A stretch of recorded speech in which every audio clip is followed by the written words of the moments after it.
Ewan McColl wrote The Ballad of the Carpenter in about 1960. And it does a great job of telling the story of Jesus, but I don't think there are many churches where they'd let you sing it. Jesus was a working man and a hero you shall hear, born in the slums of Bethlehem at the turning of the year, yes, the turning of the year.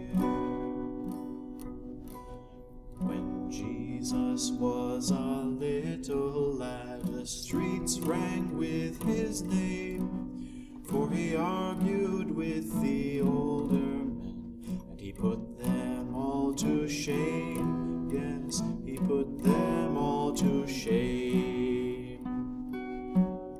His father, he apprenticed him a carpenter to be, to plane and drill and work with skill the town of Galilee. Yes, the town of Galilee. He became a roving journeyman, and he wandered far and wide, and he saw how wealth and poverty lived always side by side, oh, always side by side.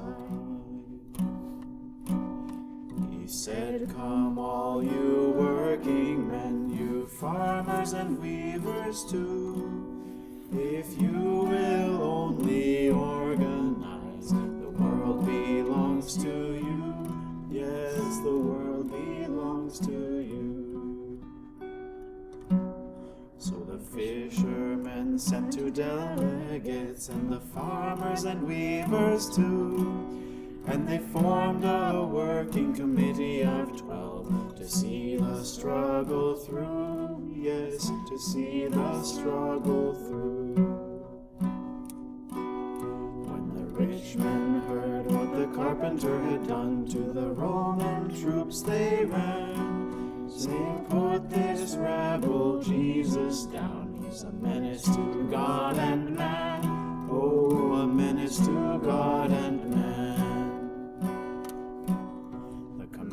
Of the occupying troops, he laughed and then he said, "There's a cross to spare on Calvary Hill, by the weekend he'll be dead, yes, by the weekend he'll be dead."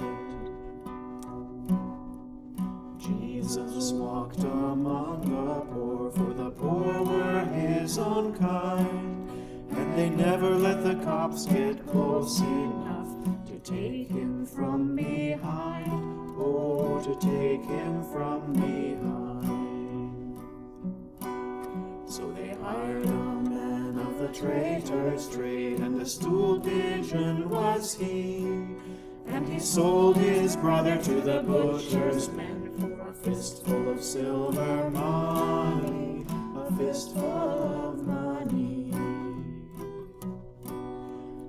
Jesus stood in the prison cell, they beat him to make him break, to desert the cause of his own poor folk, but no bribe would he take, oh, no bribe would he take.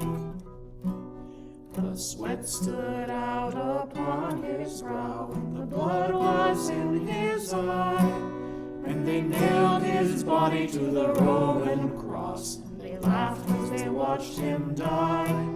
They laughed as they watched him die. 2,000 years have passed and gone, and many a hero too. But the dream of this poor carpenter at last is coming true. Yes, at last is coming